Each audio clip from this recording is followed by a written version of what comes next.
Ini Ikhwan. Tulis kisi-kisi kelas 7 nih.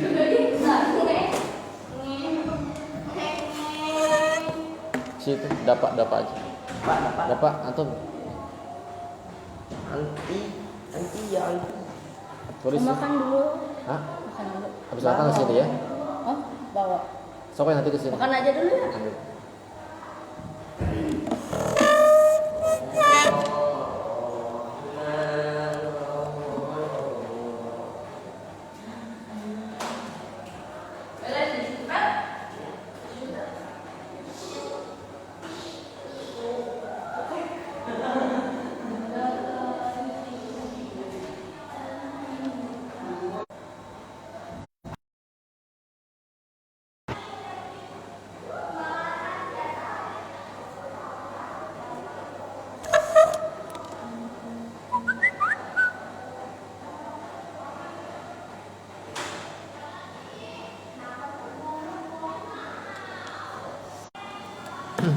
Jadi kita tunggu sekitar 1 menit lagi Bapak Ibu sekalian ya, sambil nunggu yang lain untuk masuk.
Baik, kita mulai rekan-rekan yang dirahmati oleh Allah Subhanahu wa taala. Assalamualaikum warahmatullahi wabarakatuh. Bismillah walhamdulillah wassalatu wassalamu ala Rasulillah wa ala alihi wa sahbihi wa mawalah.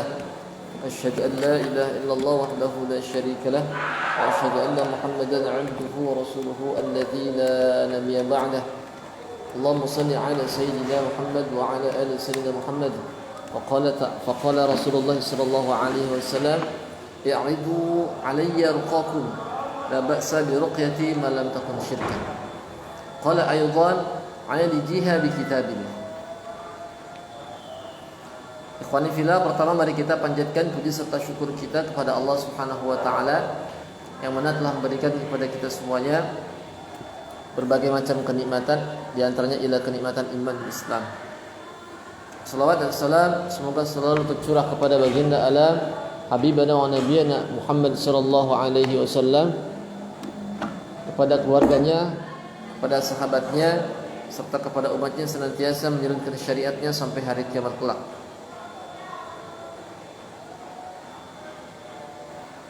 Alhamdulillah, pada kesempatan malam hari ini, malam yang berbahagia ini, Allah SWT lagi-lagi telah mempertemukan kita kembali di sini. Ini semata-mata karena nikmat yang Allah berikan kepada kita. Oleh karenanya, marilah kita bersyukur kepada Allah SWT yang telah memberikan kenikmatan tersebut. Salawat dan salam semoga selalu tercurah kepada baginda Rasulullah SAW, kepada keluarganya, kepada sahabatnya, serta kepada umatnya yang senantiasa menjalankan syariatnya sampai hari kiamat kelak. Baik, Bapak Ibu, rekan-rekan yang dirahmati oleh Allah Subhanahu wa taala, malam ini merupakan malam pertemuan ketiga. Sebelumnya kita sudah mengkaji dan membahas daripada materi-materi yang pertemuan pertama kita sudah membahas 2 poin. Pertemuan kedua kita pun sudah membahas 2 poin. Ya. Yang pertama kita sudah membahas tentang al-qaidah ar-ruqyah, yaitu pondasi ar-ruqyah. Yang kedua kita membahas pertemuan pertama, poinnya ada 2 ya. Poinnya ada 2, yaitu qaidah ruqyah. Yang kedua ialah ma'rifatul jinni wa sihri wa aqsamuhuma, yaitu pengetahuan tentang jin, sihir serta pembagian keduanya. Nah, kemudian yang ketiga ialah yang pertemuan kedua ialah tentang uslub. Itu tata cara, teknik, kaifiyat yang digunakan pada saat kita meruqyah. Jadi itu di pertemuan yang kedua. Kemudian yang kedua ialah tentang uslub. Uslub itu ialah media yang digunakan untuk meruqyah. Jadi kita sudah membahas 4 poin yang sangat luar biasa,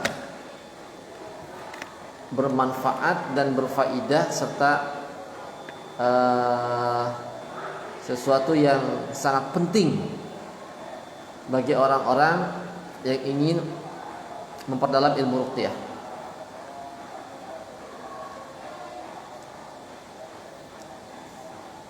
Sebelumnya saya mohon maaf ya, ini telat karena kan ada satu hal yang tidak terduga sehingga saya tidak membuka lab sebagaimana yang telah dijadwalkan. Tapi nanti insya Allah di akhir sesi saya akan tambahkan waktunya ya, sehingga waktunya pas 2 jam ya, pas 2 jam. Baik rekan-rekan yang dirahmati oleh Allah SWT, pada kesempatan malam hari ini, yakni pada pertemuan yang ketiga, mudah-mudahan ini tidak memotong semangat kita ya. Pertemuan ketiga mudah-mudahan ini menjadi lebih semangat daripada pertemuan yang satu yang kedua.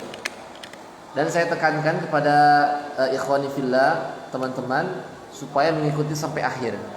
Jadi dari pertemuan pertama kita ikut, pertemuan kedua ikut, pertemuan ketiga ikut. Nanti ada kesinambungan antara tiap-tiap pertemuan. Jadi jangan sampai putus. Walaupun kita telat masuk, usahakan kita mendengar siaran ulangnya. Kita tidak sempat mendengarkan pertemuan yang pertama, ya. Nah, kita boleh membuka siaran ulang kemudian kita tonton, agar nanti materinya tidak ketinggalan ya. Bagi teman-teman yang kesulitan, mohon untuk di-share di grup WA ya, link pelatihan ini. Baik rekan-rekan yang dirahmati oleh Allah Subhanahu wa taala. Poin yang ketiga ini kita akan bahas yaitu 2 hal yang penting, tidak kalah pentingnya yang kita bahas pada pertemuan pertama, pada pertemuan kedua ya. Jadi pertemuan ketiga ini kita akan bahas pembahasan yang sangat penting. Yang pertama ialah kita bahas tentang al-adawat ruqyah. Apa itu al-adawat ruqyah? Al-adawat ruqyah yaitu adawat itu jamak dari adatun. Adatun itu artinya adalah peralatan, alat ya. Jadi alat-alat yang akan digunakan pada saat meruqyah. Alat-alat yang akan digunakan pada saat meruqyah itu berbagai macam. Ya, berbagai macam. Jadi boleh kita menggunakan alat ketika meruqyah. Kita boleh menggunakan alat ketika meruqyah. Apakah alat-alat yang digunakan pada saat meruqyah itu akan berefek, akan mengakibatkan sembuhnya pasien? Tentu ya. Pengalaman saya luar biasa. Alat itu tidak kalah pentingnya dengan metode ya. Jadi kalau kita berbicara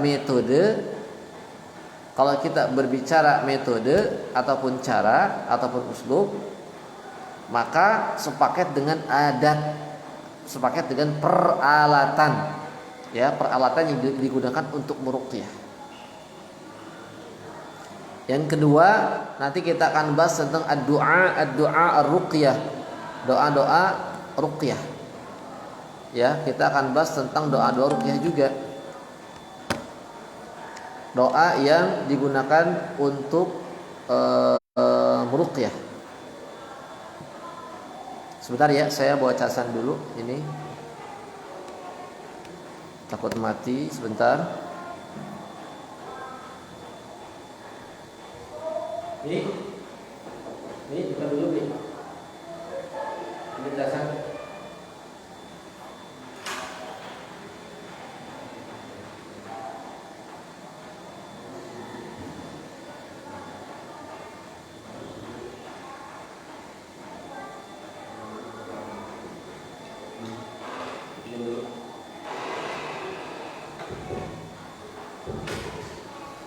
Maaf, saya sambil cas dulu. Ini takut mati. Sebentar.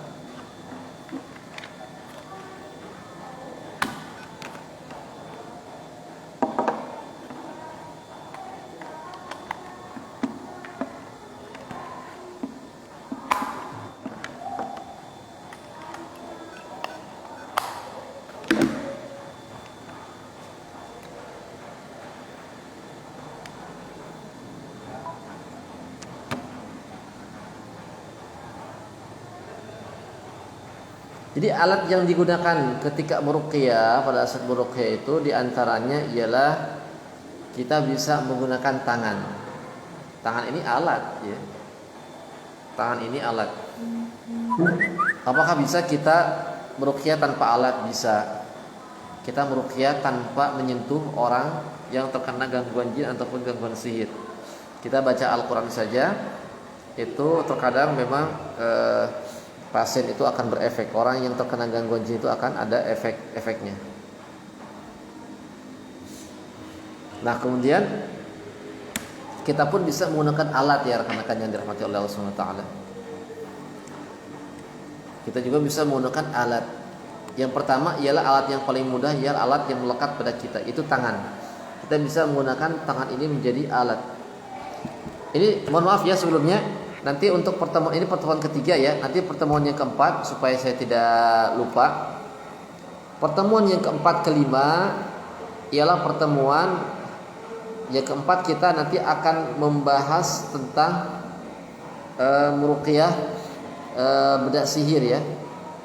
Akan membahas tentang cara meruqyah bedak sihir. Pokoknya nanti keempat kelima itu nanti praktek. Saya akan menerangkan tentang meruqyah mandiri, kemudian meruqyah orang lain, ya. Jadi pertemuan keempat kita belajar praktek, langsung dipraktekkan. Jadi tata cara meruqyah mandiri, tata cara meruqyah orang lain. Yang pertemuan kelima tata cara meruqyah rumah atau tempat usaha, kemudian tata cara meruqyah menghancurkan bunuh sihir. Jadi pertemuan keempat lima itu kita langsung praktek. Makanya nanti tugas rekan-rekan di pertemuan keempat kelima besok ialah menghadirkan pasien yang sakit, ya. Jadi harus membawa orang yang sakit, yang terindikasi terkena gangguan jin dan sihir. Jadi datangkan, bawa hadir pada saat pertemuan keempat. Nah, nanti di situ teman-teman mempraktekkan sambil nanti di video, sehingga nanti saya bisa menilai hasil daripada ruqyah rekan-rekan, ya. Jadi jadi teorinya ada, prakteknya ada. Jangan sampai kita belajar teori saja, praktek nggak ada, nanti nggak maksimal belajarnya. Jadi harus ada praktek. Jadi besok keempat kelima adalah praktek. Maka tugasnya ialah teman-teman meruqyah diri sendiri, meruqyah orang lain juga, ya. Nanti meruqyah tempat usaha dan juga meruqyah bedak sihir, ya. Nanti besok tugasnya cari teman-teman, bisa dari keluarga, istri, ya, teman, sanak saudara, silakan cari yang mereka mempunyai gangguan, mau gangguan jin, gangguan sihir, gangguan psikologis ataupun gangguan-gangguan yang lainnya. Yang penting sakit, ya. Kembali ke materi. Jadi alat yang digunakan itu kita bisa menggunakan dengan tangan. Jadi alat itu tangan, ya. Alat itu, tangan itu bisa digunakan menjadi alat. Jadi alat itu berupa tangan, ya. Kita pada saat mengeluarkan jin, kita usap, pakainya apa? Tangan, kan? Pakai tangan. Pada saat kita ingin melukai jin, menyiksa jin, dengan cara kita tepuk-tepuk atau kita dengan cara tekanan, pakai apa? Pakai tangan, kan, tepuk-tepuknya. Kemudian pada saat kita mencabut sihir-sihir, maka pakainya apa? Pakai tangan juga, kan? Pakai jari jemari, ya. Jadi tangan itu bisa digunakan untuk alat menghancurkan jin, alat untuk menyiksa jin, alat untuk mengeluarkan sihir, alat untuk menghancurkan sihir, alat untuk supaya jin ini keluar, ya, dengan metode-metode yang kita sudah pelajari. Jadi alat itu bisa menggunakan tangan. Jadi tangan silakan dijadikan alat untuk meruqyah. Nah, yang kedua, kita bisa menggunakan tongkat. Jadi ruqyah itu bukan hanya pakai tangan saja, alatnya pakai tangan, tapi pakai tongkat pun bisa, ya. Kita meruqyah pakai tongkat. Tongkatnya apa saja boleh. Boleh dari bambu, boleh dari besi, boleh dari plastik, silakan. Yang penting tongkat. Itu nggak ada pengkhususan harus tongkatnya terbuat dari apa. Terbuat dari kayu cendana, terbuat dari kayu bidara, nggak ada aturan seperti itu. Maka boleh. Karena pada hakikatnya tongkat itu hanya alat saja, alat yang digunakan pada saat meruqyah. Jadi alat yang bisa membantu pada saat kita meruqyah. Ya. Terutama pada saat kita meruqyah seorang perempuan. Seorang perempuan, maka kita daripada kita menyentuh, nah bisa kita menggunakan tongkat. Nah, saya terkadang menggunakan tongkat. Kalau memang tidak terdesak, saya pakainya tongkat. Ada beberapa ruqyah saya itu menggunakan tongkat, menggunakan alat-alat yang memang dia sejenis tongkat, ya, keras. Pernah pakai besi, pernah pakai kayu, pernah, ya. Bahkan yang ada di situ saya pakai. Kebetulan meruqyah spontanitas, ada orang yang minta diruqyah, saya ruqyah spontanitas, nggak ada alat-alat yang memang memadai. Adanya di situ adanya penggaris, pakainya penggaris. Adanya pulpen, pakainya pulpen. Jadi silakan. Jadi sejenis tongkat lah, ya. Tongkat. Tujuannya adalah untuk mempermudah ruqyah. Pada saat kita mengeluarkan jin pakai tongkat bisa. Pakai tongkat, ya. Kita usap dari perut ke dada sampai ke leher. Itu bisa ya. Itu sangat bisa dipakai tongkat. Nah, kemudian pada saat kita meruqyah dengan menggunakan teknik pukulan pakai tongkat bisa. Kita pukul menggunakan tongkat. Itu sangat berefek, ya. Kita tekan dengan menggunakan tongkat. Silakan. Ya, kita tepuk-tepuk menggunakan tongkat, silahkan. Jadi boleh menggunakan tongkat.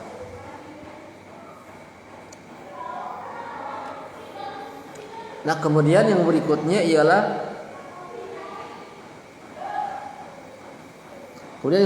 ialah kita bisa menggunakan lidi. Sapu lidi boleh juga.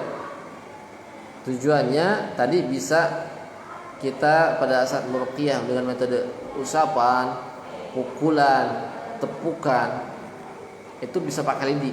Ketika mengusap pakai lidi, ketika memukul pakai lidi, ketika menepuk-nepuk pakai lidi. Silakan, ya. Dan ini kalau lidi kan nggak begitu sakit, ya.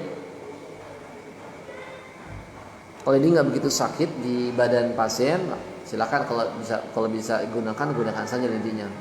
Lidi apapun itu silakan bisa digunakan. Saya pernah juga meruqyah dengan menggunakan lidi, ya. Saya pukul-pukul orangnya, jinnya kesakitan. Kalau lidi kan nggak begitu sakit. Ya, itu silakan pakai lidi.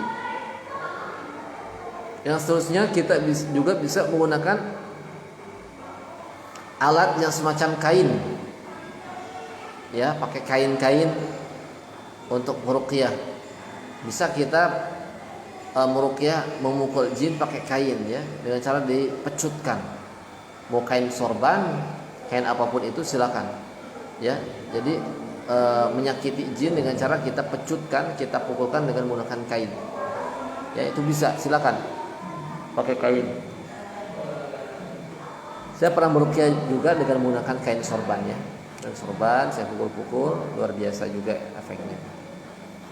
Nah, kemudian pakai tangan sudah, lidi sudah, kemudian pakai kain, ya. Kainnya bisa kita bentuk semacam pecut, ya, seperti itu boleh. ya, itu boleh. Nah, itu adalah alat-alat yang bisa digunakan untuk meruqyah. Jadi memang ini sepaket dengan metode, dengan kaifiat, ya, dengan kaifiat, dengan uslub. Kemudian kita menggunakan alat untuk meruqyah. Ya. Nah, saya akan perlihatkan ya pada saat saya meruqyah menggunakan alat. Coba sebentar.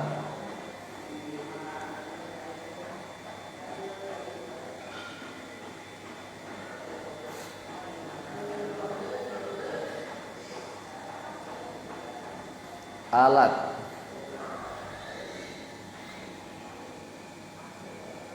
Sebentar.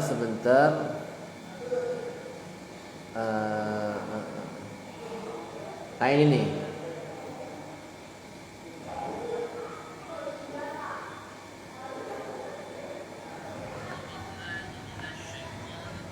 Sebentar, saya buka laptopnya.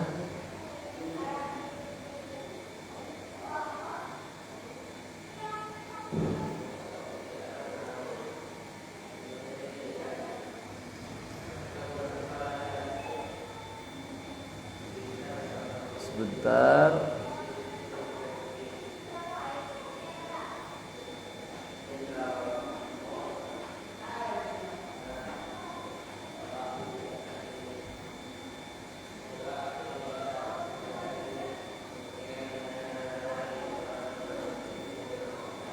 Mana ya Allah.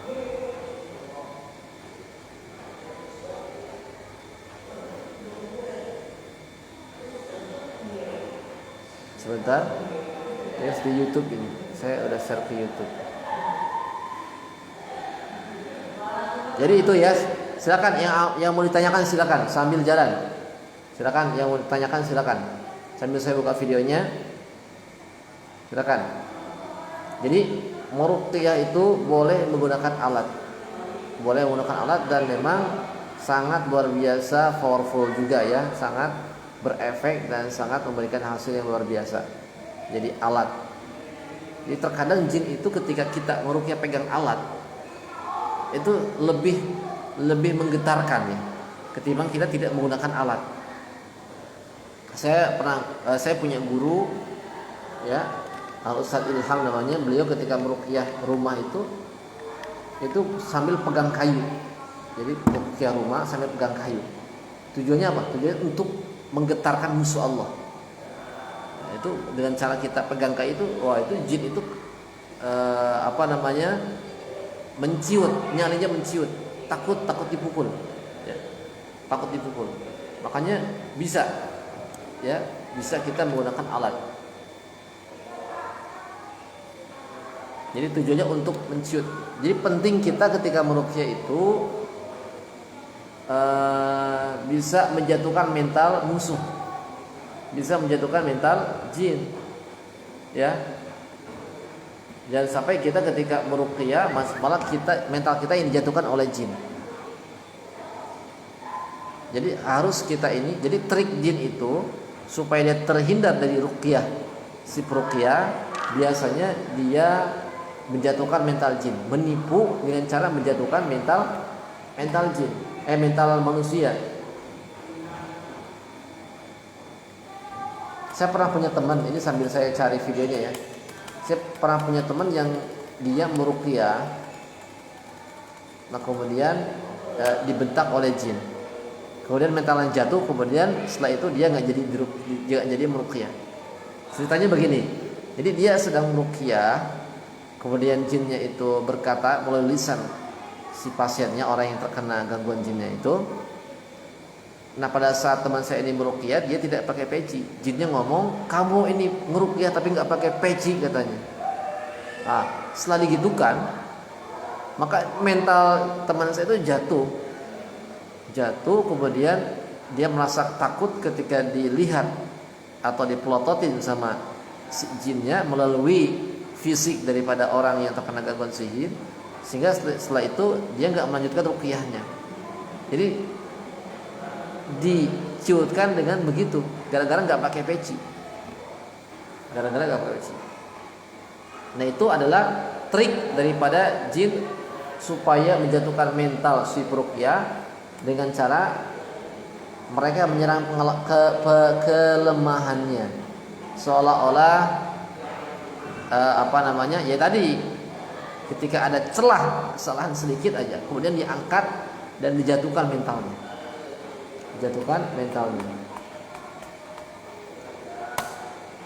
Oleh karenanya ini penting, harus kita pelajari. Jadi pada saat kita berhadapan dengan jin, kita harus punya wibawa. Ketika ngomong harus tegas, dengan lembek ya. Jangan lembek, harus kita punya wibawa. Dan termasuk guru saya, Al Ustaz Fuad, itu yang mengajarkan saya ruqyah. Jadi guru saya itu adalah seorang ruqyah yang luar biasa ya. Keliling-keliling beliau itu sampai ke Malaysia. Itu mengajarkan kepada saya masih ingat pelajaran yang beliau sampaikan itu, yaitu terkait tentang keberanian kita pada saat meruqyah. Jadi antum ketika meruqyah itu harus berani gitu. Kenapa? Karena pada saat meruqyah terkadang ada jin-jin yang memang ngeyel, jin-jin yang sombong, sok pintar ya. Dengan tujuan apa? Dengan tujuan untuk menjatuhkan mental si peruqyah. Dan itu jumlahnya tidak sedikit, dan saya mengalami ternyata betul ya. Jin itu menguji nyali kita. Padahal jin itu ketakutan. Karena dia punya trik yang memang cerdik dia. Triknya itu ya tadi, menjatuhkan mental kita. Pada saat kita meruqyah, kemudian ada kesalahan baca saja, itu dipermasalahkan oleh jin. Khususnya jin muslim ya. Jin muslim yang fasik yang masuk ke dalam tubuh manusia. Ada pembacaan yang salah saja, kemudian dikorek-korek, disalahkan.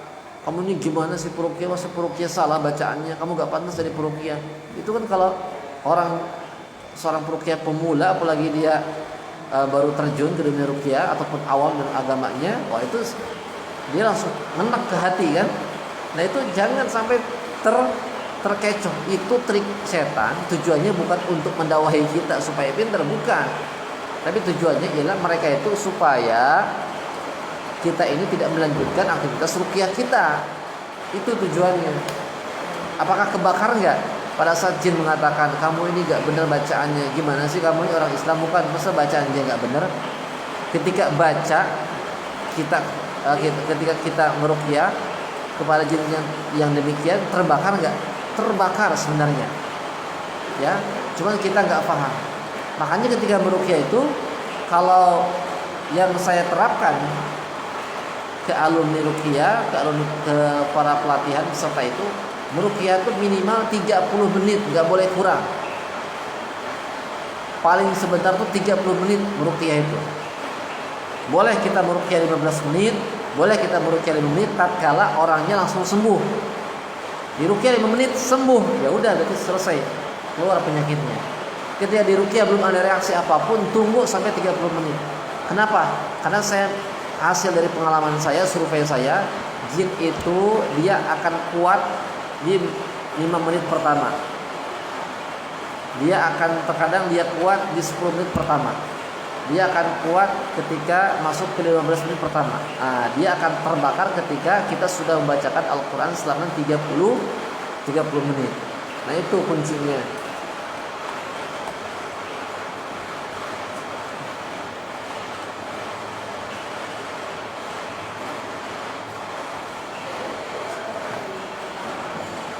Jadi gitu ya, ikhwani fillah rahimakumullah. Ini nggak bisa dibuka videonya ini, apa sinyal ya? Sebentar.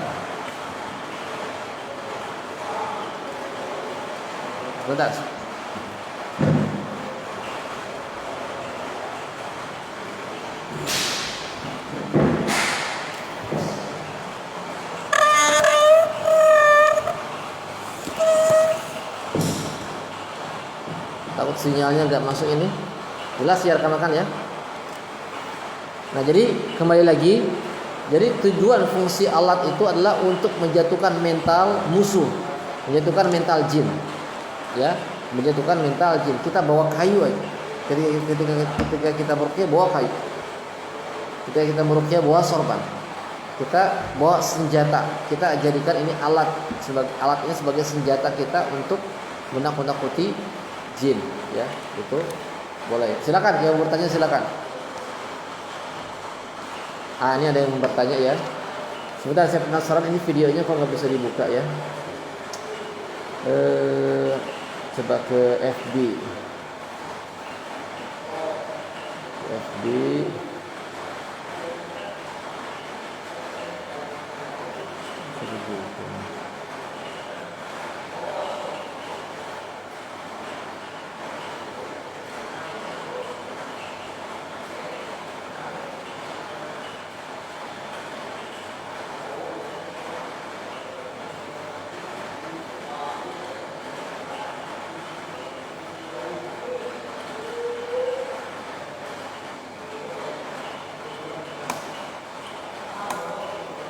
Bisa dibuka ya.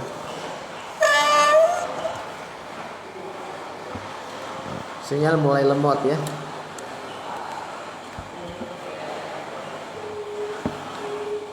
Yang lain lemot gak kira-kira? Kalau lemot, sebagian lemot berarti di masalah di sinyal rekan-rekan ya, bukan sinyal saya. Kalau semuanya lemot ya berarti di sinyal saya.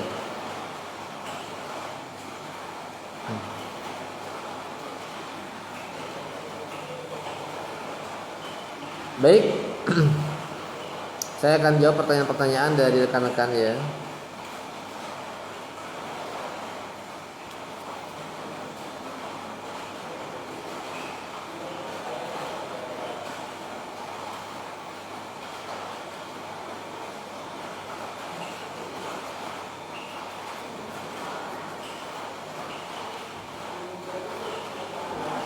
Apakah sama antara wasail dengan adawat? Beda ya.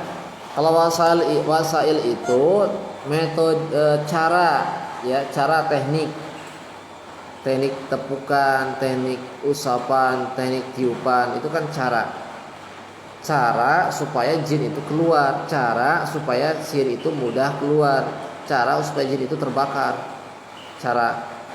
Nah kemudian kalau adawat itu alat itu apa? Alat itu ya berbentuk benda fisik ya, berbentuk benda. Tangan itu kan benda fisik, alat itu berbentuk benda fisik.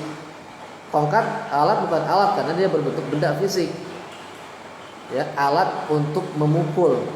Tongkat itu kan alat untuk memukul, atau tongkat bisa digunakan untuk macam-macam kan, buat jemuran, buat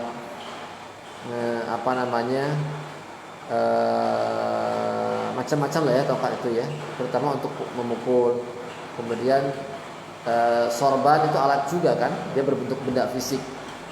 Kemudian lidi juga berbentuk benda. Kalau cara enggak, cara itu ya cara ya. Bagaimana cara menghafal Quran? Ya caranya kita diulang-ulang, dihafalkan. Sama kan cara itu, jadi trik ya. Bagaimana cara jin itu mudah keluar? Diusap, dipukul gitu kan. Itu cara. Nah terkadang memang cara itu ketika kita berpikir tentang cara, menggunakan cara, maka kita tidak terlepas dari alat ya, biasanya tidak terlepas dari alat. Terkadang kita menggunakan alat, minimalnya kan kita pakai tangan. Pada saat kita meruqyah dengan cara tertentu kita pakai tangan. Nah itu adalah alat ya. Jadi kata para ulama, di antaranya Syekh Taqi, jadi kalau kita berpikir tentang cara, maka kita akan pasti berpikir tentang alat. Itu sudah 11-12 satu paket ya. Apakah kita meruqyah harus tahu arti ayat yang dibaca? Tidak mesti tahu ya. Yang penting kita bisa baca Al-Quran. Tidak ada syarat kita ini mesti tahu ayat yang dibaca. Alangkah baiknya, lebih afdolnya kita tahu tentang maknanya, tentang artinya, apalagi sampai tentang tafsir para ulamanya, itu lebih hebat lagi. Bapak Rahmat, ruqyah katanya tanahnya tajribi, tanahnya bukan tauqifi. Berarti ada ruqyah yang malapraktek Ustaz, karena saya pernah merasakan Ustaz. Maksudnya tajribi tauqifi apa maksudnya? Coba lebih jelaskan lagi Pak Rahmat ya. Tanahnya tajribi,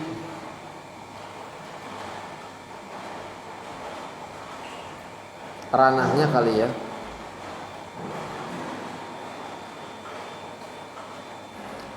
Jadi ruqyah itu ialah ya harus mencontoh kepada Rasul, harus ittiba.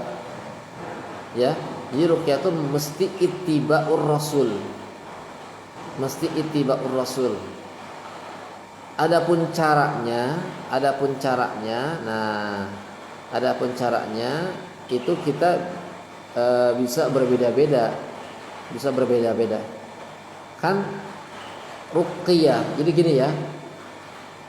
Metode untuk menghilangkan gangguan jin dan sihir itu dengan cara ruqyah. Kalau kita pendekatannya gini, kalau ada ulama yang mengatakan toriko, ada uslub, ada toriko, ada toriko, ada cara, ada metode, ada cara. Kalau cara untuk mengobati gangguan jin dan gangguan sihir itu hanya satu caranya, itu dengan cara ruqyah. Jadi baku metode yang digunakan untuk mengeluarkan jin dan sihir itu hanya ruqyah. Tidak akan berubah sampai hari kiamat. Yang berubah itu ialah caranya. Cara itu bisa berubah-ubah tergantung situasi kondisi ya. Dulu Nabi meruqyah tidak pakai MP3, tidak pakai HP, tidak pakai MP3. Nah, Syekh Wahid Abdul Salam Bali ketika meruqyah pasiennya menggunakan MP3. Itu kan cara. Ya, caranya berbeda-beda. Ya, karena kita masuk kepada perkembangan zaman. Boleh kita manfaatkan teknologi ini untuk kita mengambil manfaat. Seperti kita ini dakwah ya. Saya mengisi rekan-rekan, Nabi dulu nggak pernah pakai HP online, tapi kita pakai online. Nah, ini adalah cara itu berkembang sesuai dengan zamannya. Yang penting kita secara dasarnya usulnya kita mencontoh Rasulullah SAW. Yang penting kita ini meruqyah dengan kitabullah wa sunnah, dan juga kita tidak melenceng dari syariat, itu saja.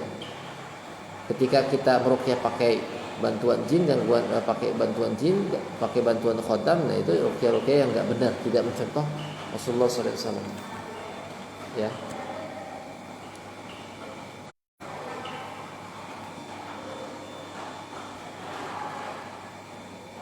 Lemahnya mental atau ada unsur keraguan atau candaan dalam ruqyah apakah sangat berpengaruh?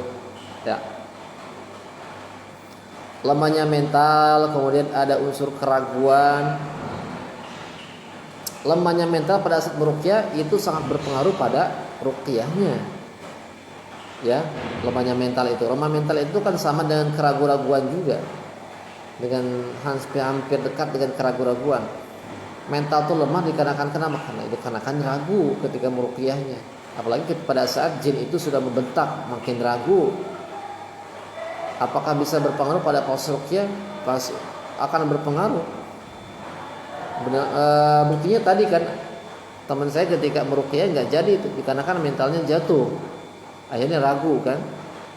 Candaan dalam ruqyah boleh-boleh saja, tapi jangan berlebihan ya. Jadi berlebihan sedikit-sedikit nggak apa salah. Tujuannya candaan juga adalah untuk apa? Dengan tujuan kita menjatuhkan mental jin, kita bercanda sedikit nggak apa-apa ya, tapi jangan berlebihan juga. Misalkan jinnya mengatakan begini, kamu peruqyah nih, saya hancurkan kamu, gitu kan? Saya akan kejar kamu kemanapun kamu ikut, kemanapun kamu pergi. Nah, kita candai yang benar gitu kan, emang kamu bisa gitu kan, itu kan candaan tapi dengan tujuan untuk melemahkan mental jin ya. Saya pukul kamu, sekali pukul kamu bakal mati, kata jinnya. Saya pukul kamu, sekali pukul mati kamu. Nah, kita candain yang betul nih, pukul gitu kan, candaan tapi benar ya. Candaannya adalah untuk menjatuhkan mental jin, itu boleh-boleh saja, silakan ya, tergantung nanti tujuannya. Assalamualaikum Pak Ustaz. Waalaikumsalam. Kalau pakai tasbih bisa? Bisa. Ya, silakan. Pakai tasbih bisa. Pakai tasbih kita pukul pakai tasbih itu bisa, silakan.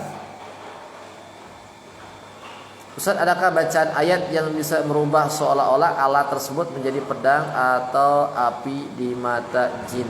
Ada ya. Ada. Ini metode Kalau saya berpendapat boleh kita gunakan metode semacam ini, tapi kita pun harus balance pemahaman kita dengan ilmu ruqyah. Ya. Ini metode-metode bisa terperosok kepada talbis iblis juga ya, hati-hati. Jadi bacaan yang merubah seolah-olah alat tersebut menjadi pedang atau api di mata jin itu ada ya. Ada, bisa, cuman kita harus dibarengi dengan pemahaman ilmu agama, khususnya ilmu ruqyah. Ya. Jadi kita misalkan meminta kepada Allah, ya Allah semoga Engkau menjadikan tangan hamba-Mu ini ya Allah batu yang bisa membenturkan, yang bisa menghancurkan ketika dipukulkan kepada kepala jin. Ya. Apakah ini betul akan berubah jadi batu atau berubah jadi pedang? Apakah ini bisa berubah menjadi api yang menyala yang bisa membakar? Ketika Allah berkehendak bisa, akan bisa. Ketika Allah berkehendak tidak, maka akan tidak. Nah, jadi pada saat kita membaca doa, ketika kita meminta doa kepada Allah supaya tangan kita ini dijadikan sebuah senjata, maka ini bisa terkabulkan, maka bisa tidak terkabulkan. Ya. Kenapa? Karena ini kehendak Allah. Kita bisa memastikan enggak ini terkabul, tidak terkabul, ini kabul, ini terkabul. Ini terkabul, ini tidak terkabul. Tidak bisa memastikan. Kenapa? Karena ghaib.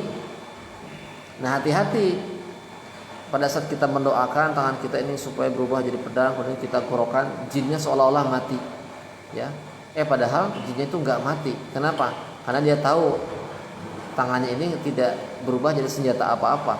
Kemudian dia pura-pura tergorok, pura-pura mati, padahal nggak ada apa-apa. Sehingga si manusianya itu, si orangnya itu, si peruqyahnya meninggalkan orangnya karena dikira sembuh. Hati-hati, ya, hati-hati. Jadi terkadang bisa, terkadang tidak bisa. Kemudian ini hati-hati ya, metode seperti ini harus dibarengi dengan akidah. Jadi ruqyah itu kita ini berhadapan dengan hal gaib. Hal gaib itu dalilnya adalah harus berdasarkan Al-Quran wa Sunnah. Ya. Jadi kalau kita berdoa supaya tangan kita menjadi pedang, ya, apakah kita boleh percaya? Kita boleh tidak percaya.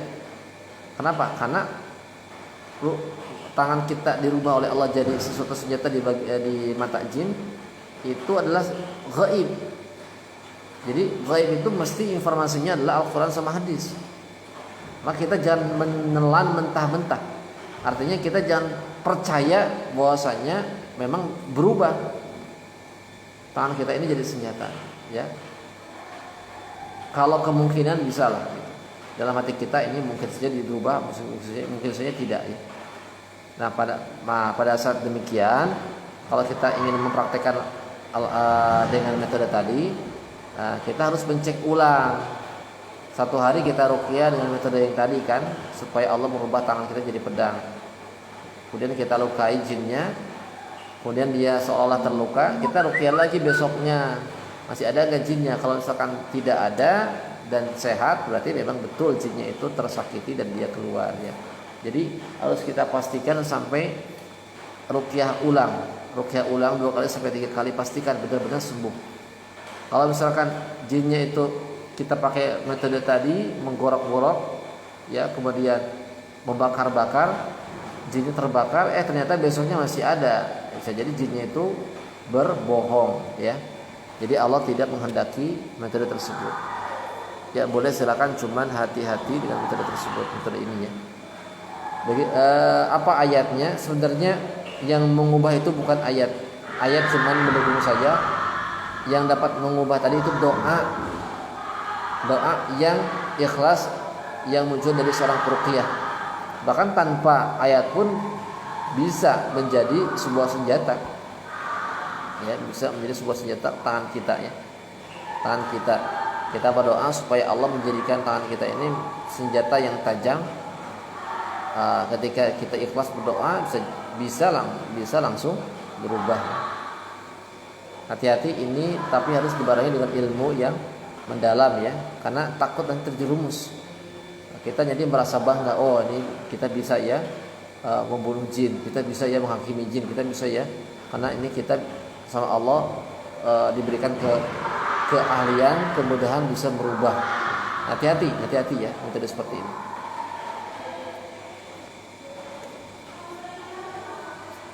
Silakan, ada yang ditanyakan lagi rekan-rekan yang dirahmati oleh Allah Subhanahu wa taala. Silakan. Ini adawat peralatan ya. Setelah itu kita akan masuk ke doa. Kita bahas doanya.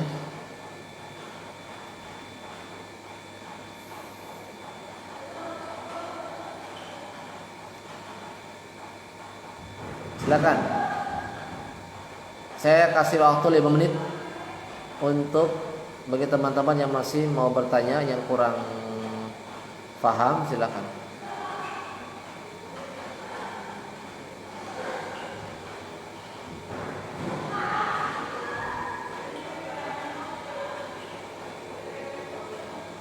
Silakan, saya kasih waktu 5 menit ya untuk bertanya.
Silakan, masih ada yang mau ditanyakan lagi? Barangkali ada yang kurang paham, silakan untuk ditanyakan masalah al-adawat. Saya ingatkan lagi ya, besok kita akan praktek meruqyah, yaitu praktek meruqyah diri sendiri sama praktek meruqyah orang lain. Jadi mesti teman-teman tugasnya mendatangkan orang yang sakit besok ya. Mau istri, mau suami ya, ataupun teman-teman silakan datangkan besok orang sakit, biar langsung dipraktekkan ya. Biar langsung dipraktekkan. Silakan, ada yang mau ditanyakan?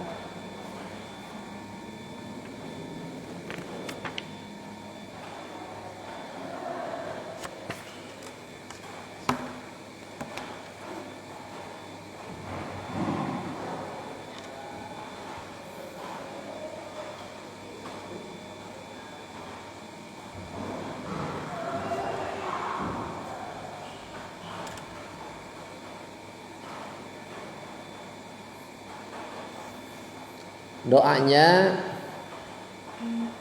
doa untuk merubah benda menjadi senjata, itu kita bisa gunakan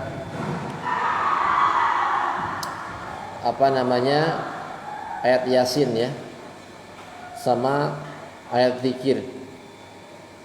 Doanya Bismillahilladzi la yadurru ma'as Yasin wa ja'ala min baini aydihim sadda wa min khalfihim sadda.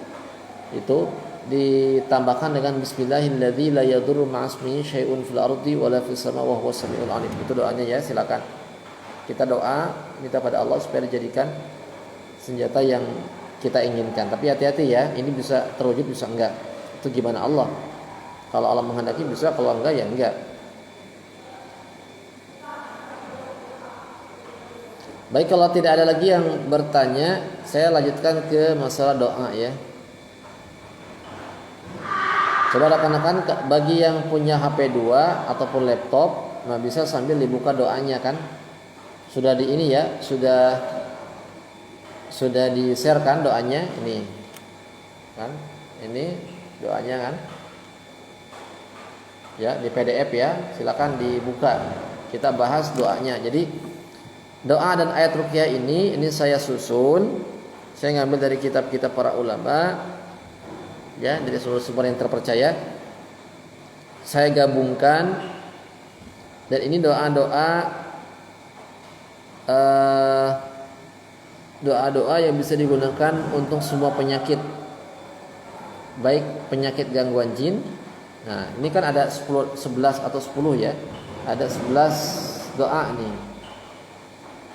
11 doa ya. 11 doa. Ini doa yang 11 ini yang saya rangkum di sini, yang sudah saya susun di PDF ya. Ini sebenarnya saya nyusun ketikanya kurang rapi, tapi ada para alumni yang membantu untuk merapikan. Ini buatan para alumni ya, yang sebetulnya agak kurang rapi kalau saya. Jadi aplikasinya jelek, ini bagus, agak rapi. Jadi doa ini adalah doa yang saya kumpulkan, dan sengaja saya kumpulkan supaya nanti praktis ruqyah itu tidak bingung mencari doa-doa ketika meruqyah karena gangguan jin. Apa ya doanya ya?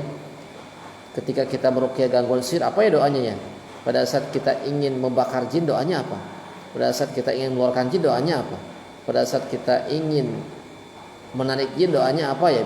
Kan ada orang-orang yang sampai bingung ya. Bingung, ini apa doanya ya? Nah, ini semuanya saya susun, saya kumpulkan supaya mencakup keseluruhan. Untuk mengeluarkan jin, doanya yang ayat ruqyahnya ini yang saya susun. Untuk meruqyah gangguan sihir ini. Untuk membakar jin ini. Untuk meruqyah orang yang gangguan psikologis, gila, kemudian depresi ini, ya. Untuk meruqyah terkena ain mata ini. Nah, jadi udah komplit. Kita nggak usah nyari-nyari lagi. Ini standarnya doanya ini. Adapun teman-teman ingin menambahkan, boleh, silakan. Kita punya pemahaman lain. Ada ayat-ayat yang memang bisa digunakan, silakan. Ini cuma standar saja. Jadi teman-teman nggak perlu bingung ketika meruqyah penyakit apapun, doanya ini, ya. Kita akan bahas satu persatu doanya ya. Yang pertama ialah ta'awudz. Doanya ta'awudz yang berbunyi a'udzu billahi minasyaitonir rajim. Jadi sebelum kita meruqyah ke doa yang lainnya, kita awali dengan kalimat ta'awudz. Ta'awudz, a'udzu billah. Jadi kalimat isti'adah. Ta'awudz itu apa? Kalimat isti'adah, meminta perlindungan kepada Allah Subhanahu wa taala. Meminta perlindungan kepada Allah Subhanahu wa taala. Sebenarnya ta'awudz itu adalah doa pembenteng. Ketika kita mengucapkan a'udzu billahi minasyaitonir rajim, a'udzu, saya berlindung, a'udzu, saya berlindung billah kepada Allah, minasyaitonir rajim, dari syaitan ar-rajim yang terkutuk. Saya berlindung dari syaitan yang terkutuk. Ini kan bentuk permintaan supaya kita ini terlindungi, terbentengi. Makanya sampai ada yang teman-teman yang mengatakan, apakah seorang peruqyah itu bisa terkena gangguan jin? Kita ngeruqyah orang lain, takut jin yang masuk ke dalam tubuh pasien itu masuk ke tubuh kita. Apakah bisa? Insya Allah tidak akan bisa dengan izin Allah. Kenapa? Karena kita sudah membacakan kalimat ta'awudz, itu minta perlindungan kepada Allah. Pengalaman saya selama 8 tahun saya meruqyah, belum pernah saya ini dirasuki jin, dicubit jin, apalagi dipukul jin, dielus-elus jin, nggak pernah saya. Kalau nampar jin, mukul jin saya banyak. Nendang jin saya sering. Tapi jin tendangan saya insya Allah Allah lindungi ya. Jadi ta'awudz itu kalimat doa supaya kita ini dilindungi. Nah, bacakan sebelum kita meruqyah. Jadi bacaan pertama itu ialah a'udzu billahi minasyaitonir rajim. Yang kedua ialah kalimat basmalah. Sebagian ulama mengatakan basmalah itu masuk ke dalam Ummul Fatihah, yaitu masuk dalam surah Fatihah. Ada yang mengatakan berpisah dengan Al-Fatihah. Jadi yang kedua bismillah plus Al-Fatihah. Bismillahirrahmanirrahim. Alhamdulillahi rabbil alamin. Arrahmanir rahim. Maliki yaumiddin. Iyyaka na'budu wa iyyaka nasta'in. Ihdinas siratal mustaqim. Siratal ladzina an'amta 'alaihim ghairil maghdubi 'alaihim waladdallin. Ini bacakan pada saat kita meruqyah orang. Nah, ini bismillah sama Al-Fatihah itu umul Quran. Induknya Al-Quran. Jadi induknya Al-Quran mesti kita bacakan. Ini mempunyai fadilah yang sangat luar biasa, mempunyai keutamaan yang sangat luar biasa. Itu bisa menyembuhkan berbagai macam penyakit hanya kita membacakan Al-Fatihah dengan keikhlasan. Makanya saya susun dengan mencantumkan suratul Fatihah. Yang kedua ialah kita bacakan ayatul kursi. Allahu la ilaha illa huwal hayyul qayyum la ta'khudhuhu sinatun wa la nawm lahu ma fis samawati wa ma fil ard man dhal ladhi yashfa'u 'indahu illa bi idhnihi ya'lamu ma bayna aydihim wa ma khalfahum wa la yuhituna bi shay'in min 'ilmihi illa bima syaa وسع كرسيه السماوات والأرض ولا يؤوده حفظهما وهو العلي العظيم. Bacakan ayat kursi. Ayat kursi mempunyai fadilah ialah untuk mengusir syaitan, bahkan untuk pembakar. Jadi ayat pembakar itu sebenarnya ayat kursi. Ayat pembakar, doa yang ampuh untuk membakar jin itu ayat kursi, ya. Membakar jin yang ada dalam tubuh kita, membakar jin yang ada di dalam ruangan, di rumah, itu menggunakan ayat kursi. Bahkan untuk menghancurkan buhul itu menggunakan ayat kursi. Luar biasa ayat kursi itu. Makanya ini adalah ayat-ayat terpenting dalam ruqyah, mesti dicantumkan, mesti kita baca. Ini ayat-ayat penting. Banyak orang menyepelekan ayat kursi lagi. Padahal luar biasa fadilahnya. Saya ketika membakar jin pakainya ayat kursi. Ayat kursi. Allahu ya Allah, semoga engkau membakar jin ini. Bacakan sambil baca ayat kursi.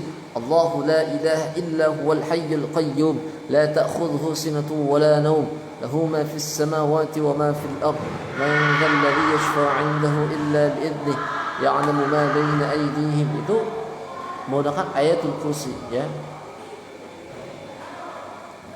Dan ayat kursi ini luar biasa ya. Silakan bacakan ayat kursi. Jadi untuk membakar jin, untuk menyiksa jin, pakainya ayat kursi. Tinggal kita niatkan saja, minta berdoa pada Allah supaya memang jin ini terbakar.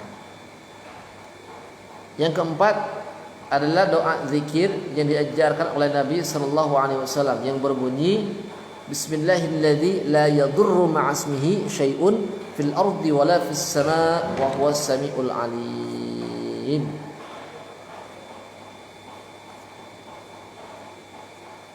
Ini ada yang bertanya, nanti saya jawab ya.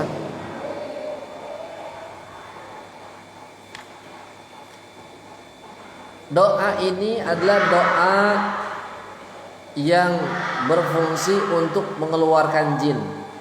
Jadi kalau kita ingin menarik jin, bacakan doa ini. Bismillahilladzi la yadurru ma'asmihi syai'un fil ardi wala fis sama' wa huwas samiul alim. Bahkan ingin menarik jin dengan paksa, bacakan doa ini. Saya kalau meruqyah orang yang terkena gangguan jin ataupun sihir, ingin tarik paksa supaya cepat penyembuhannya, bacakan sambil diusap Bismillahilladzi la yadurru ma'asmihi syai'un fil ardi wala fis sama' wa huwas samiul alim. Bismillahilladzi la yadurru ma'asmihi syai'un fil ardi wala fis sama' wa huwas. Dia akan muntah nanti. Dia akan muntah. Tidak lama dia akan muntah. Jadi Bismillahilladzi la yadurru ma'asmihi syai'un fil ardi wala fis sama'i wa huwas samiul alim itu ialah kalimat zikir dengan tujuan, dengan fungsi untuk menarik paksa, untuk mengeluarkan jin, bisa juga untuk menarik paksa jin. Ya.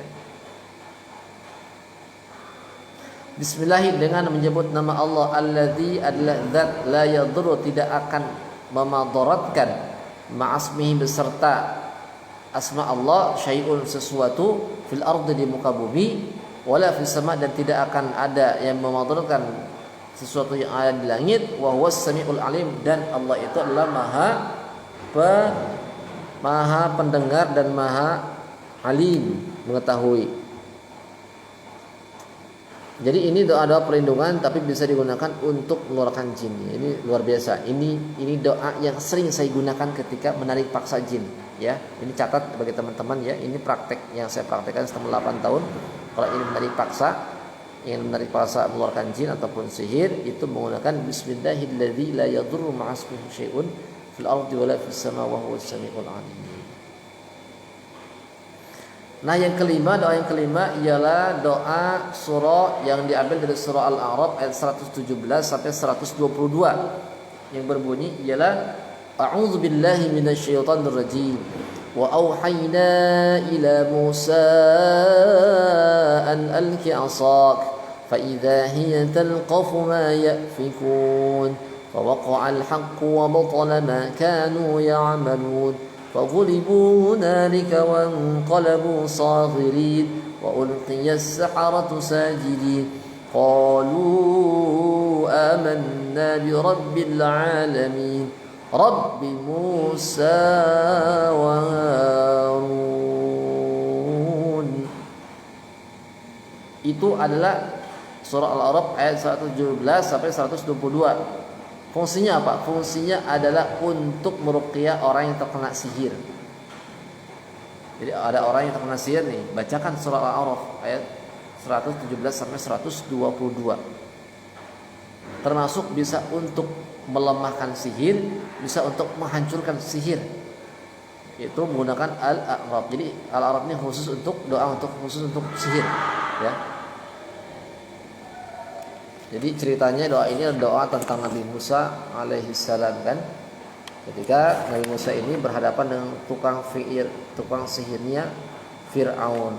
Wa auhayna dan kami telah mewahyukan ila Musa kepada Musa an alqi 'asak. Ini kata Allah ya. Lemparkanlah tongkatmu. Fa idza talqafu ma yafikun maka sekonyong-konyong tongkat itu menelan apa yang mereka sulapkan. Fawaqa'al haqqu wa batala ma kanu ya'malun kata Allah. Karena itu nyatalah yang benar dan batallah yang selalu mereka kerjakan. Wa ghulibu hunalika wa anqalabu saghirin kata Allah. Karena itu nyatalah yang benar dan batalah yang selalu mereka kerjakan. Maka mereka kalah di tempat itu dan jadilah mereka orang-orang yang hina. Walqiyas saharatu sajidin dan ahli-ahli sihir itu serta merta menyiarapkan diri. Qalu amanna bi rabbil alamin dan sujud. Mereka berkata kami beriman kepada Rabb semesta alam, Rabbi Musa wa Harun, itu Rabbnya Nabi Musa alaihissalam. Jadi cerita daripada turunnya ayat ini itu tentang Nabi Musa alaihissalam. Nabi Musa alaihissalam itu beliau berduel dengan tukang sihir Fir'aun. Ketika tukang sihir Fir'aun ini melancarkan serangannya dengan menggunakan sihir pandangan. Jadi si tukang sihir Fir'aun itu dia mengambil satu tali, dicelupkan kepada cairan-cairan zat kimia sehingga tali ini bergerak-gerak, kemudian dia tambahkan sihir. Sehingga orang-orang yang ada di sekitarnya itu melihat bahwasanya tali yang ia gunakan itu adalah ular. Padahal tali asli, cuman mereka orang-orang yang melihat itu dirubah pandangannya seperti melihat ular. Nah, itu namanya sihir pandangan ya. Sihir pandangan. Jadi mereka terhipnotis.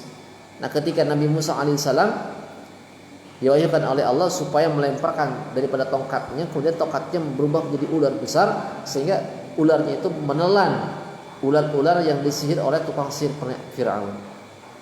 Dan tukang sihir Fir'aun menyadari bahwasanya ini adalah bukan sihir. Kenapa? Karena dia adalah penyihir, tahu mana yang sihir, mana yang bukan sihir. Nah, ini adalah ini adalah salah satu dalil bahwasanya kalau sesama indigo itu pasti merasakan. Jadi orang yang terkena gangguan jin ketika berpapasan dengan orang yang terkena gangguan jin juga dia bisa merasakan. Orang yang punya jin ketika berhadapan dengan orang yang punya kodam jin bisa merasakan tuh si itu punya itu, si itu punya itu, si ini kena itu. Nah, jadi tukang sihir Fir'aun itu bisa merasakan ketika si tukang sihir Fir'aun itu punya sihir, andai kata Nabi Musa pakainya sihir bisa merasakan ini sihir. Oh dia punya khodam, ini khodam.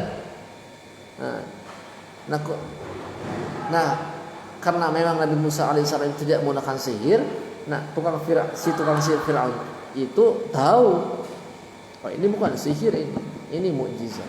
Makanya sampai kata Allah mengabadikan dalam surah Al-A'raf ini sampai si tukang sihir Fir'aun itu sampai beriman kepada Allah. Sampai mereka mengatakan qalu berkata para penyihir Fir'aun amanna bi rabbil alamin.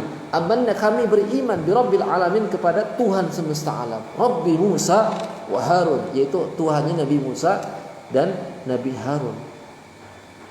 Sampai beriman tukang sihirnya Fir'aun dikarenakan melihat kemukjizatan Nabi Musa alaihi salam. Nah, dikarenakan ketahuan imannya tukang sihir Fir'aun ini, kemudian mereka dibunuh oleh Fir'aun. Nah, ini ayat-ayat ini digunakan untuk mengobati sihir, dan saya sangat sering ketika mengobati sihir menggunakan ayat-ayat ini. Ya, ayat-ayat wa auhayna ila Musa an alqi 'asak fa idza hiya talqafu ma yafikun sampai ayat ke-22, 122. Silakan ya praktekkan. Nah, kemudian yang keenam doanya ialah Al-Ahqaf ayat 29 sampai ayat 32. Ini ayat-ayat ruqyah tambahan ya, sama ini juga ayat yang berfungsi untuk menghancurkan sihir bisa, untuk menghancurkan jin juga bisa ya. Yaitu ayat 29 sampai ayat 32 yang berbunyi A'udzu billahi minasyaitonir rajim wa idz sarafna ilaika nafaran minal jinni yastami'una al-Qur'an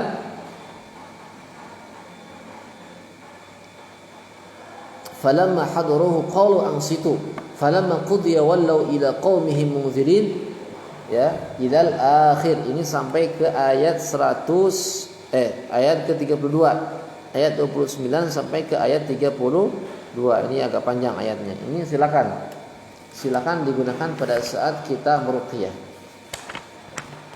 Kita lihat maknanya. Wa id sarafna ilaika nafara minal jinn. Kita bahas ya dari sisi makna. Wa id sarafna, tatkala kami menghadapkan ya ilaika kepadamu nafara minal jinni, yaitu sekelompok bangsa jin yastami'unal Qur'an, yang mereka itu mendengarkan Al-Qur'an. Ini ayat tentang jin yang sekelompok jin yang mendengarkan Al-Qur'an. Jadi kata Allah, kalau kita lihat artinya, diamlah kamu untuk mendengarkannya. Ketika pembacaan telah selesai, maka mereka kembali ke kaumnya. Lalu mereka memberi peringatan. Mereka berkata, hai kaum kami, sungguhnya kami telah mendengarkan Alkitab yang telah diturunkan sesudah Musa, berdasarkan kitab-kitab yang sebelumnya, lalu memimpin kepada kebenaran dan kepada jalan yang lurus. Hai kaum kami, terimalah seruan yang menyeru kepada Allah dan beriman kepadanya. Niscaya Allah akan mengampuni dosa-dosa kamu dan melepaskan kamu dari azab yang pedih. Dan orang yang tidak menerima seruan orang yang menyeru kepada Allah, maka ia tidak akan melepaskan diri dari azab Allah di muka bumi, dan tidak ada bagiannya pelindungan selain Allah. Mereka itu dalam kesesatan yang nyata. Ini arti dari surah Al-A'raf ayat 29 sampai 32. Silakan digunakan pada saat kita atau Bapak Ibu sekalian meruqyahnya. Nah, kemudian doa berikutnya ialah yang ketujuh, itu doa ruqyahnya. Ini doa ruqyah yang dicontohkan oleh Nabi sallallahu alaihi wasallam ya, yang dibacakan oleh Nabi sallallahu alaihi wasallam. Ini hadisnya ada ya. Bismillahi arqika. Nah, itu doanya. Bismillahi arqika min kulli syai'in yu'dzika min syarri kulli nafsin aw 'ainin hasidin Allahu yashfik. Bismillahi arqika, bismillahi dengan menyebut nama Allah, arqika saya meruqyahmu, wallahu dan Allah yashfika yang akan menyembuhkanmu, min kulli da'in dari setiap perkara, dari semua dawa penyakit, yu'dzika yang menyakitimu, wa min kulli nafsin dan setiap perkara dan setiap jiwa, au ainin hasidin atau setiap ain mata, Allah yashfika yang akan menyembuhkan kamu. Nah, ini doa ruqyahnya, doa ruqyah yang dibacakan oleh Nabi. Nah, kita sematkan, kita cantumkan, kita baca pada saat meruqyah. Ini doa ruqyah, doa khusus untuk meruqyah. Nah, kemudian doa berikutnya ialah yang ke-8, itu doa yang berfungsi untuk orang sakit, untuk menyembuhkan orang sakit. Ya, khususnya sakit-sakit yang sifatnya ialah medis. Sakit kepala, sakit jantung, sakit kanker, kemudian sakit batuk, meriangan, demam, kemudian sakit gigi. Jadi bacanya aja doa ini, Allahumma rabban nas adhibil ba'sa washfi antas syafi la shifaa illa shifauka shifaan la yughadiru saqama. Ini bacaannya. Jadi kalau kita ingin meruqyah orang yang sakit, kita jenguk orang sakit nih, panas, kita bacakan ini, Allahumma rabban nas adhibil ba's washfi antas syafi la shifaa illa shifauka shifaan la yughadiru saqama. Itu pakainya itu. Saya sering juga ya pakai doa-doa ini ketika meruqyah orang-orang sakit. Orang sakit mah menahun, sering ada ya. Penyakit kanker ya. Kemudian saya pernah meruqyah orang yang lumpuh karena terjepitnya saraf. Nah, itu dibacakan doa ini. Nah, yang ke-9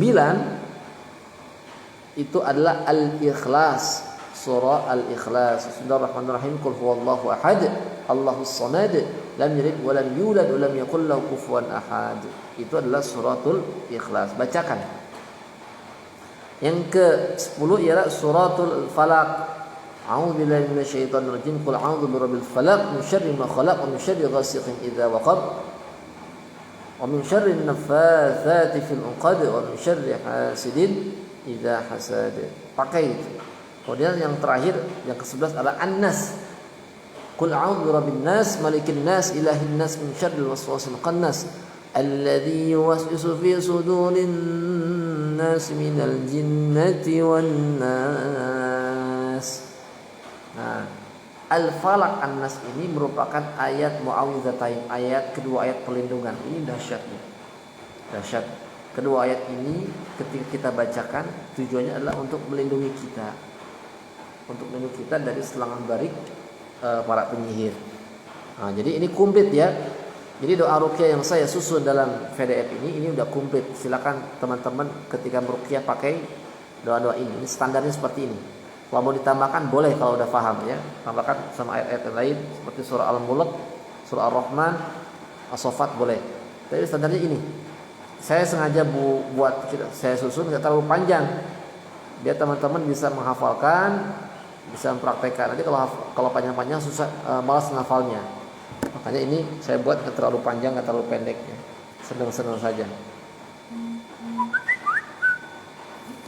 Jadi di sini ada doa pelindungannya, yaitu ta'awuz, basmalah, al-falaq, an-nas, ini doa-doa pelindungan. Kemudian untuk membakarnya pakai ayat kursi, untuk menghancurkan sihir pakai wa auhayna ila Musa, itu Al-A'raf ya. Untuk mengeluarkan jin dengan paksa pakainya bismillahirrahmanirrahim. Untuk doa ruqyahnya bismillahirrahmanirrahim. Untuk mengobati orang sakit pakainya Allahumma rabban nas adhibil ba'sa. Nah, itu. Jadi memang sudah komplit. Silakan, enak ya. Enak. Ini udah standarnya udah ada.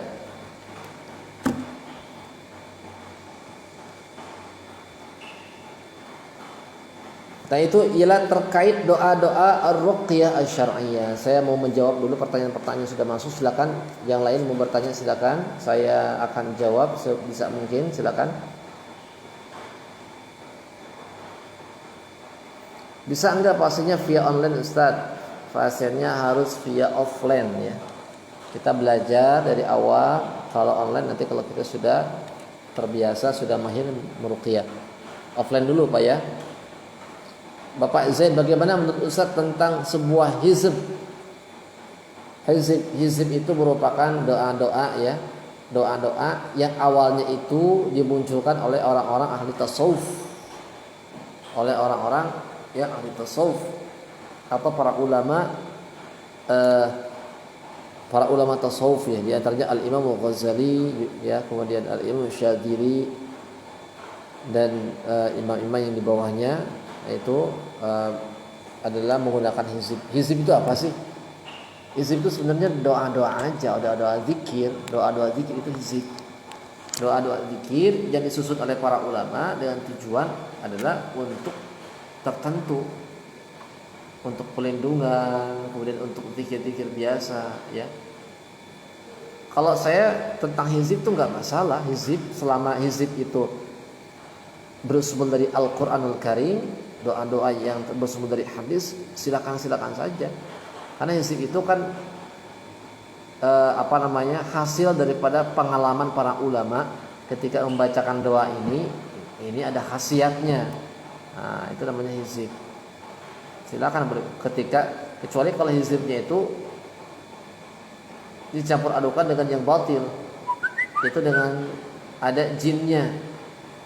Jadi kalau dia baca hizib, nah itu jin itu ngikut. Nah, itu salah ya. Kalau jinnya itu lurus, jadi ada orang yang memang sengaja ingin merusak daripada ayat-ayat zikir ya, ayat-ayat zikir. Kucing. Jadi untuk merusak ayat-ayat zikir. Jadi hizib itu nggak masalah selama tidak melenceng dari syariat. Kalau masih menggunakan doa Al-Quran, As-Sunnah, silakan boleh. Tapi kalau sudah menggunakan unsur jin, nggak boleh. Rahmat, saya pernah lihat ruqyah tapi dengan perantara manusia yang bisa memasukkan jin yang mengganggu ke dalam tubuh. Saya pernah melihat ruqyah tapi dengan perantara manusia yang bisa memasukkan jin yang mengganggu ke dalam tubuh, terus menarik jin yang mengganggu. Terus jin tersebut diruqyah dan diajak komunikasi. Terus jin tersebut melihat. Terus jin tersebut mau masuk Islam dan tidak mengganggu lagi, dan si pasien sembuh, terutama yang kena gangguan guna-guna, dan ada juga jin masuk ke tubuh manusia dan membuat sakit. Itu adalah metode mediumisasi. Ini udah ditanyakan kemarin ya, siapa yang bertanya kemarin itu Kang Jajang ya. Jadi ini metode mediumisasi, metode pelantara. Jadi ada peruqyah, ada yang diruqyah si pasien. Di tengah-tengahnya adalah perantara medium. Nanti si pasien yang terkena gangguan jin, jinnya ditarik kepada si medianya, kepada si pelantaranya. Itu cara penarikan jin dengan mediumisasi. Metode ini metode rawan, rentan ya, khususnya bagi pemula jangan ya, untuk pemula jangan. Dan saya pun sudah tidak mempraktekkan, dulu pernah mempraktekkan tapi sudah tidak, karena ini zalim, menurut saya zalim. Kenapa? Zalim nanti yang jadi pelantaranya, dia akan selalu terkena gangguan jin terus. Karena kalau orang yang sering terkena gangguan jin, kalau orang sering dimasukin jin, dia akan selalu diganggu jin. Banyak jin yang nempel nantinya. Itu khawatir, zalim kan? Zalim kepada tubuh si orang pelantara tadi. Ya, jadi jangan dilakukan menurut saya untuk pemula ya. Dan metode ini bisa berhasil, bisa tidak berhasil. Enggak semuanya mulus.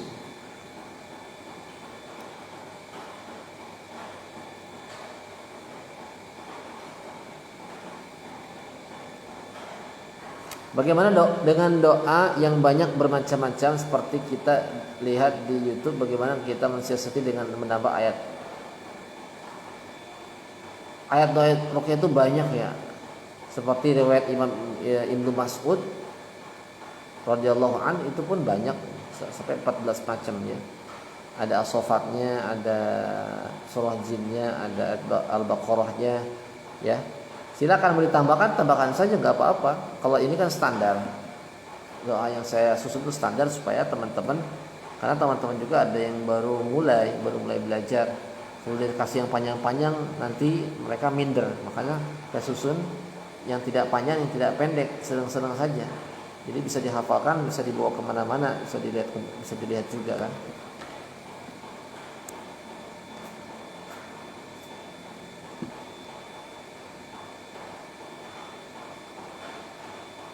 Bapak April. Assalamualaikum warahmatullahi wabarakatuh. Ustaz, ini kalau mau meruqyah baca ayat yang nomor 7. Mana? Bismillahirrahmanirrahim. Itu ya. Bismillahirrahmanirrahim. Allah wallahu yashfika min kulli da'in yu'dhika wa min kulli nafsin aw 'ainin hasidin Allah yashfika. Ya, betul. Ya, boleh. Jadi kita meruqyah itu boleh, yang saya susun ini semuanya dibaca. Boleh juga kita membaca satu doa, boleh. Ini saya lagi berkunjung sama ke teman lagi sakit berbaring karena panas. Kita gunakan bacaan Allahumma rabban nas adhibil ba'sa. Itu saja boleh diulang-ulang sambil diruqyah. Pegang kepalanya, Allahumma rabban nas adhibil ba'sa washfi anta syafi la shifaa illa shifaa'uka shifaa'an la yughadiru saqama.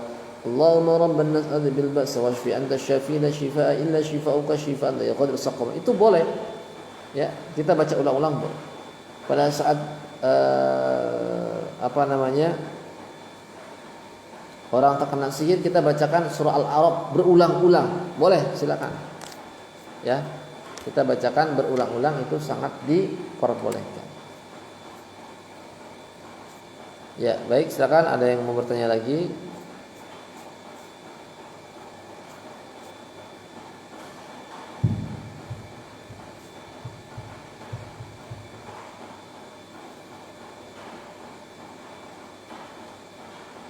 Nah itu ya rekan-rekan yang dirahmati Allah Subhanahu wa taala. Itu terkait tentang adawat ya, terkait tentang al-adawat dan juga terkait tentang adawat dan juga doa. Nah, ini penting. Kita udah 6 tuh. Kita pelajari 6 ya. 6 poin penting. Fondasi pengetahuan jin dan sihir, kemudian uslub tata cara, kemudian kemudian apa? Uslub, media ya, wasail, kemudian adat, adawat, peralatan, kemudian doa. Doanya udah saya kupas ya. Kupas satu persatu dan silakan dipraktekkan, dihafalkan ya, teman-teman, dihafalkan. Biar nanti fokus meruqyahnya. Ya sampai ketika meruqyah kita fokusnya ke bacaannya sehingga pasiennya nggak kita fokusin. Jadi penting kita untuk menghafal. Kalau sulit menghafal ya nggak apa-apa, baca aja, baca kalau nggak bisa menghafal ya. Kalau nggak bisa menghafal silakan dibaca. Nggak ada syarat untuk menghafalnya.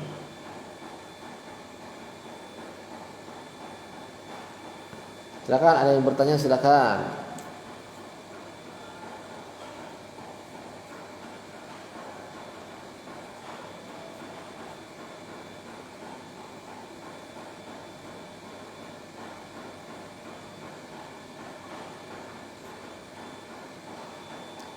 Jeman Ois. Pak Ustadz, adik saya dulu pernah diruqyah, tapi karena Covid ruqyahnya terhenti. Kemudian dia berinisiatif minum air daun bidara. Setelah itu malah dia menjadi indigo, bisa berkomunikasi dengan melihat bangsa jin di dalam dirinya, atau ada hal lain dibikin dia melihat hal gaib. Ya, ruqyahnya semacam apa? Ruqyahnya syar'i enggak? Ya. Jadi ruqyah seperti apa Pak? Ya syar'i enggak? Sesuai dengan tuntunan Rasul enggak?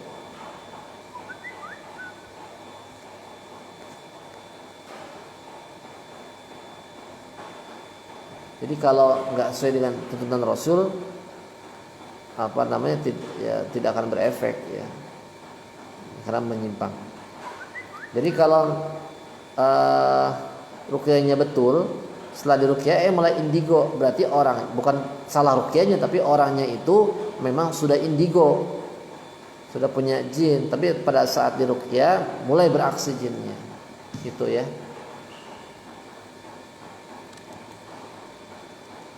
Ada lagi, silakan yang mau bertanya, silakan. Silakan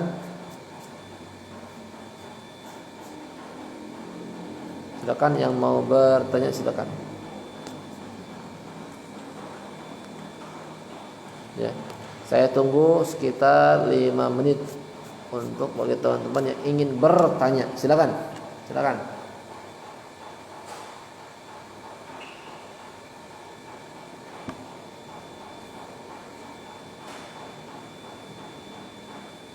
Silakan. Materi yang lalu boleh bertanya lagi, silakan. Yang hal ini bertanya lagi, silakan.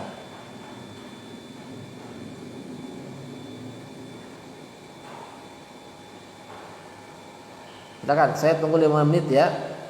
Tunggu 5 menit untuk bagi teman-teman yang ingin bertanya, silakan.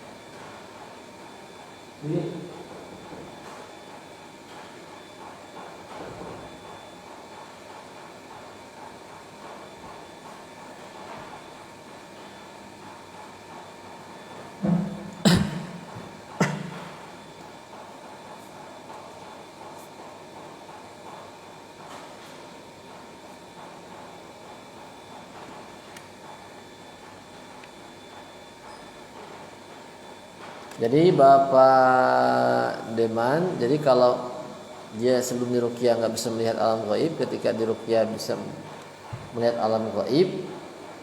Kalau ruqyahnya betul, gitu ya, ruqyahnya betul berarti dia sudah punya jin dalam tubuhnya, tapi tidak muncul. Nah, ketika diruqyah baru muncul. Nah, dia malah jadi indigo, ya. Itu bisa jadi seperti itu ya. Silakan. Sambil bertanya, saya carikan videonya. Silakan sambil menunggu pertanyaan.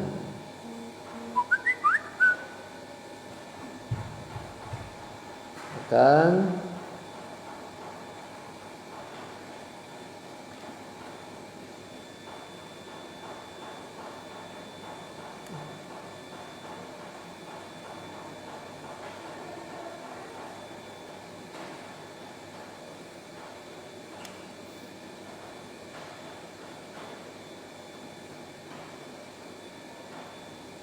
Nah, ini ada di ruqyah menggunakan alat tongkat ya.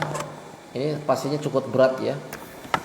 Dia terkena sihir, yang pengakuan orangnya itu banyak kelabang yang keluar dari dalam tubuhnya. Ini sihir-sihir yang berbentuk kelabang ya.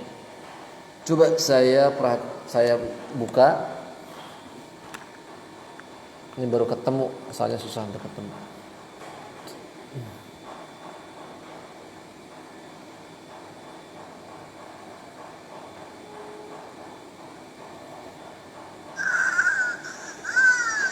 Nah, ini ya. Itu saya pakai tongkat ya. Ruqyah pakai tongkat ini.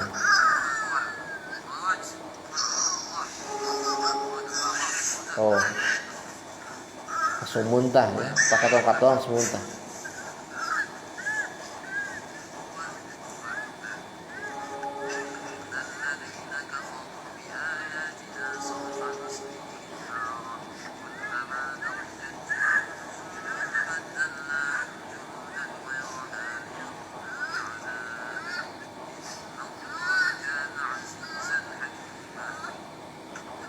Nah, itu tongkat ya tuh. Ini tongkat itu sebenarnya ini dari anak panah. Anak panah. Jadi waktu itu saya tidak ada persiapan karena diminta untuk ruqyah. Nah, kemudian saya perhatikan di sekitarnya ini nggak ada alat-alat, yang ada anak panah yang berbentuk tongkat. Ya udah saya gunakan untuk meruqyah. Ini powerful ya, sampai sihirnya keluar ini. Ini ustazah ini merupakan ustazah. Dia mempunyai penyakit sakit di perut sebelah kiri, samping kiri ya. Pokoknya perut di samping. Nah kemudian sampai tidak bisa bangun. Saking sakitnya, maka dia tidak bisa bangun. Setelah diruqyah Allah memberikan kesembuhan. Alhamdulillah.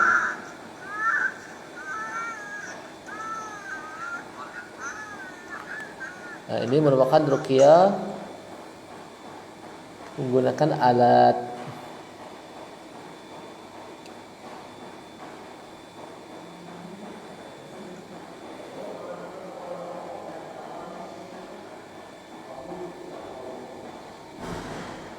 Nah, kemudian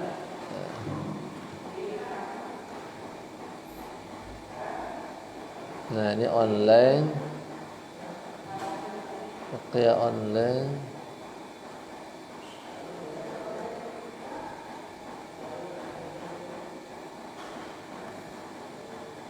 Nah, ini pasien saya, ini pasien saya yang di New Zealand nih. Selandia Baru. Kita meruqyah jarak jauh menggunakan HP ya. Nah, hanya menggunakan adawat tangan untuk mengeluarkan sihirnya. Ini 24 tahun terkena sihir. Dan Allah memberikan kesembuhan sebesar 80% ketika kita ruqyah. Ruqyahnya agak lama juga, ini lebih dari 5 kali ya. Nah, ini semua saya sensor. Nah, ini dia mengeluarkan sihirnya hanya dengan menggunakan tangan, diusapkan di perut, ke dada sampai ke kerongkongan. Ternyata Allah berikan kemudahan keluar.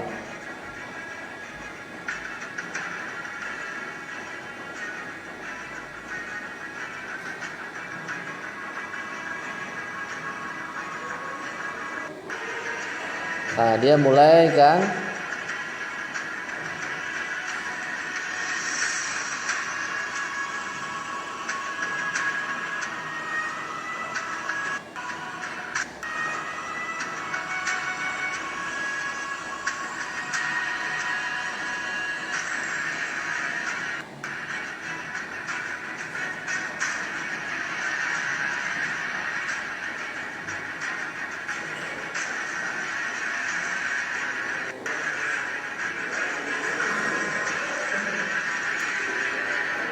Nah, ini adalah pakai tangan ya. Kemudian testimoni juga ada.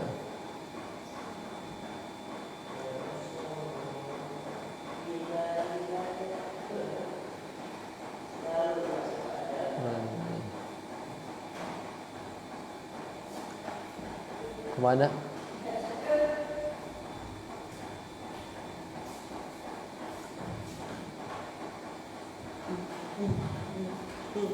Ya, tar dulu.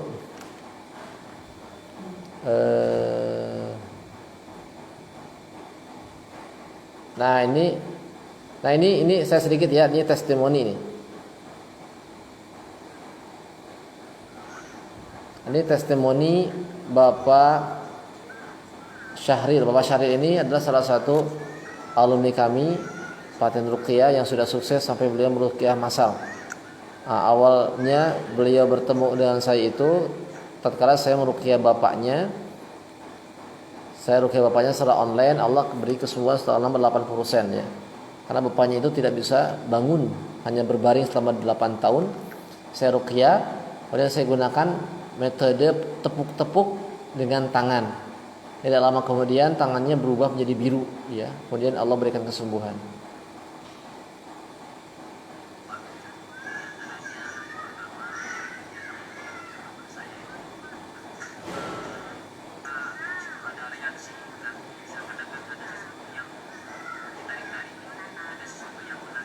Sebentar. Nah, ini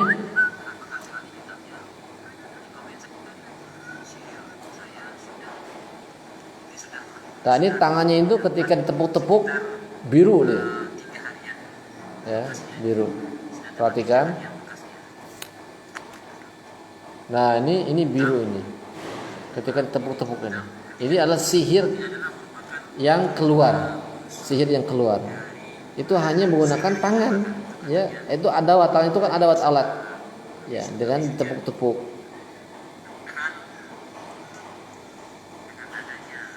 Ya. Nah, ini luar biasa ya. Ruqyah syar'iyyah. Kemudian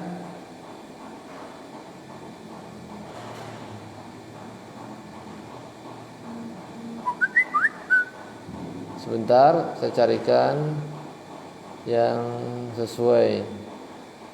Mana ya?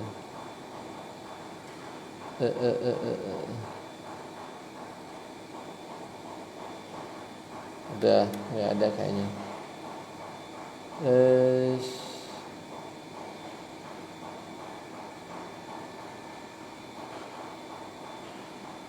Sebentar.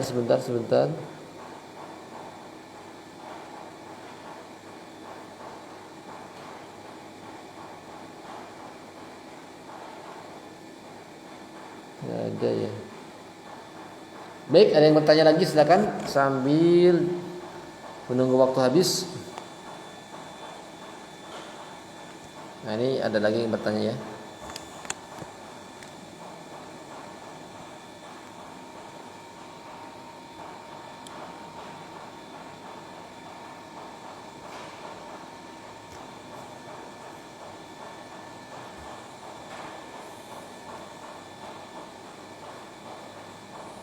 Ustaz, kalau mau mulai baca semuanya terus atau dipilih satu ayat, boleh silakan ya, dipilih-pilih boleh. Tata cara baca doa selama 30 menit apakah selalu dibaca dari awal sampai akhir secara berurutan atau diacak sesuai kebutuhan dan efek gejala pasien? Lebih baik, alangkah baiknya dibaca sesuai arahan, sesuai urutan ya, sesuai urutan di PDF-nya. Bacakan sampai 30 menit. Kalau udah selesai waktu belum 30 menit, terus ulang-ulang sampai 5 balikan. Nah, itu boleh ya, silakan. Tidak perlu berurutan, lebih bagus berurutan ya. Tapi kalau mau ngacak juga boleh, silakan, gak ada masalah. Ngacak juga boleh. Yang penting nanti meruqyahnya selama 30 hari. Ustaz, bagaimana membuat racikan air bidara untuk ruqyah diri dan buhul? Membuat racikan sebenarnya ini nanti akan diajarkan di pertemuan yang kelima. Nanti kita akan ajarkan di pertemuan kelima ya, biar nanti enak, nggak mencelok pembahasannya. Nanti insyaallah kasih pengetahuannya di pertemuan kelima. Jadi intinya kalau membuat air ruqyah itu pakai doa yang sudah saya share. Itu juga bisa menggunakan untuk membuat air bidara dari ruqyah. Allah Akbar. Maaf ya. Nah, jadi loading nih. Jadi membuat daun bidara untuk meruqyah. Nah, ini agak loading sedikit ya. Dari pagi ini saya belum istirahat sampai siang ngurusin santri. Alhamdulillah sekarang saya ini ada di Amanahi untuk mengurus santri ya. Nah sekarang saya rumahnya ada di pesantren. Dulu kan di Mertua, sekarang alhamdulillah di pesantren di Amanahi untuk mengurusi para santri. Dari pagi ini belum istirahat, tidak sempat. Ya agak loading sedikit, mohon maaf ya. Jadi begitu ya ikhwani fillah, secara diacak boleh ya, berurutan boleh ya, berarti nanti 30 menit ya. Ya, untuk meruqyah daun bidara untuk meruqyah daun bidara nanti akan diajarkan di pertemuan yang kelima ya. Enggak sulit sih baca doanya atau membuatnya. Kita sediakan air ya. Kita sediakan air, kemudian daun bidaranya dibecek-becek atau kita beli yang sudah jadi minyak bidara, masukkan ke air, bacakan doa ya, kemudian semburkan sebanyak 3 kali. Kita doakan, ya Allah, semoga engkau menjadikan air ini adalah obat untuk penyakit, kemudian penghancur untuk jin, syaitan, dan penghancur untuk sihir. Itu bisa, insya Allah nanti akan berubah menjadi air yang bisa dijadikan untuk menghancurkan buhul.